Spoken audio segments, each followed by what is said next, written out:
All right, today we're going to step past those swinging doors and into the operating room. We're here to explore the hidden world of surgical instruments. And trust me, these aren't just tools you'd find in a hardware store. They are absolute marvels of precision engineering, and honestly, the success of an operation can totally hinge on them. So, let's jump right in. So think about this for a second. When someone's life is literally on the line, what is it that separates a perfectly smooth procedure from a complete catastrophe? Now, we always, and rightly so, credit the surgeon's skill. But there's another hero in that room, one that we almost never even think about.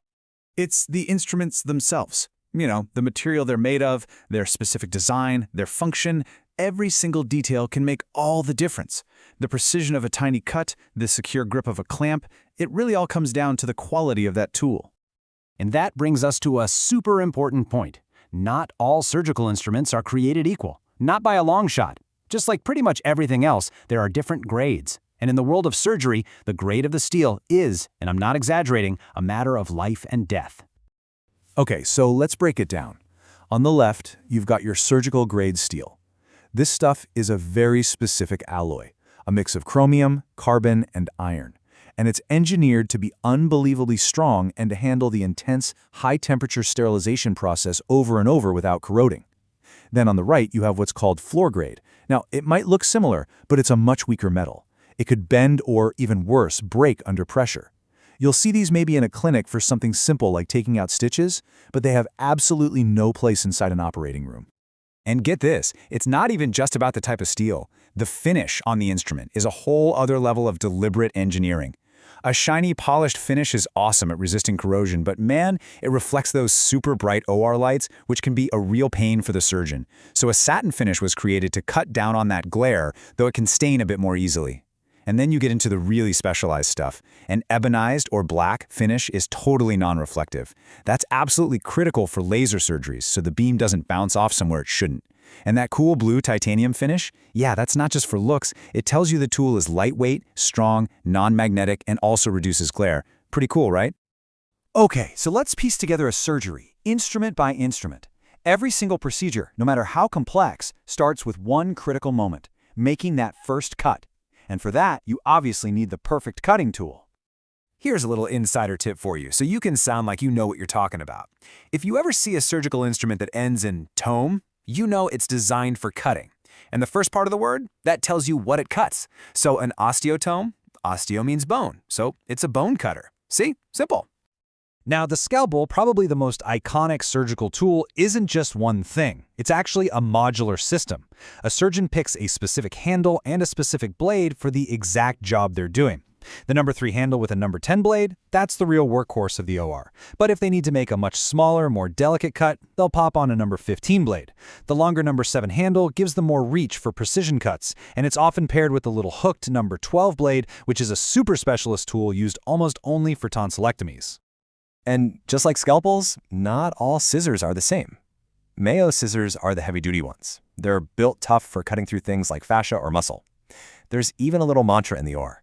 Mayos are for meat. On the other hand, Mets inbounds, or Mets for short, are much lighter, way more delicate. They're designed for carefully dissecting fine tissues. It's all about picking the right tool for the job to make a clean cut without damaging anything nearby. Okay, time for a little bit of OR trivia. If you've ever binge-watched a medical show, you've probably seen this. Instruments that have these really distinct gold-colored finger rings. Well, I'm here to tell you it's not just for decoration. It's actually a code. So what's the deal with those gold handles? They're a signal that the business end of the tool, so the blades of the scissors or the jaws of a needle holder, is reinforced with something called tungsten carbide.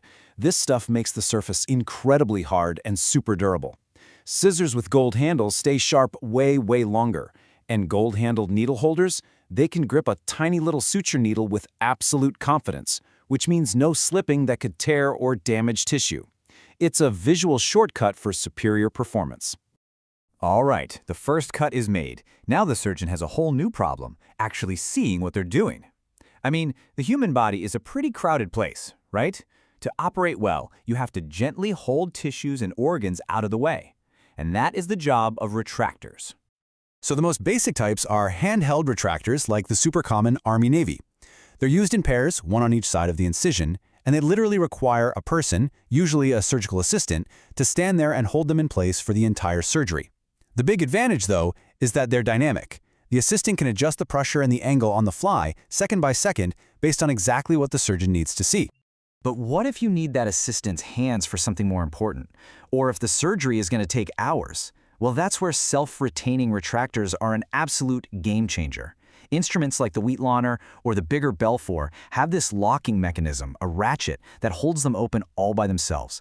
This frees up the whole team and gives the surgeon constant, steady retraction without anyone getting tired. I'm tired of this, Grandpa. That's too damn bad! Okay, so the surgical site is open and we can see everything. Now we get to the real heart of the procedure, moving tissues around, manipulating structures, and maybe, most importantly, controlling any bleeding. This is where a whole family of instruments designed for grasping and clamping comes into play. A lot of these clamps use this simple but totally brilliant little mechanism called a ratchet.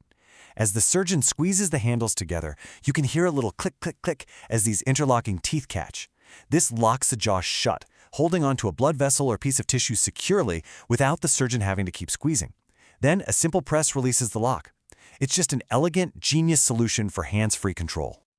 And the most critical clamps of all are the hemostats. Their one and only job is to stop bleeding, period. When a blood vessel gets cut, a surgeon will instantly grab it with a hemostat, maybe a delicate one called a Halstead mosquito, or a bigger cryo clamp. The ratchet locks it down, pinching the vessel closed until it could be properly tied off with a stitch or zapped with a cautery tool. They are absolutely essential for keeping the surgical field clear and safe. So, once the main part of the operation is done, the work is still far from over. Now the team has to meticulously close everything back up and make sure the area is completely clear of any fluids. And that brings us to our final set of tools. Suturing, or stitching, is done with a needle holder. You can basically think of it as the surgeon's sewing machine. Its only purpose in life is to grip a tiny, curved suture needle with incredible force. And hey, look, there are those gold handles again. That tungsten carbide insert is so important here, making sure that needle never ever twists or slips while it's being passed through tough tissue. All the way through the procedure, but especially during closing, the surgeon needs to be able to see clearly. That's where suction tips come in, to suck up any blood or irrigating fluid. A yank-hour tip is kind of the workhorse. It's for clearing out large amounts of fluid fast. But in super delicate areas, like in brain surgery or plastic surgery, a surgeon will switch to a Fraser tip. It's much smaller, almost like a little straw, and it has a tiny thumb hole on it that lets the surgeon control the suction strength with pinpoint precision, so they don't damage any fragile tissues. Okay, the patient is all closed up and on their way to the recovery room. But for the instruments, well, their journey is far from over. What happens next is a ridiculously important process that makes sure they are perfectly safe for the very next patient. This is what's known as the instrument cycle, and it is incredibly rigorous. After a first cleaning right there in the OR, every single instrument goes to a central processing department for full-on decontamination to get rid of every trace of biological material. Then, each tool is meticulously inspected by hand. Are the scissor blades still sharp? Does the ratchet on that hemostat still lock perfectly? Only after it passes that inspection is it put back into a set, sterilized, and stored away, ready for the next life it's going to help save.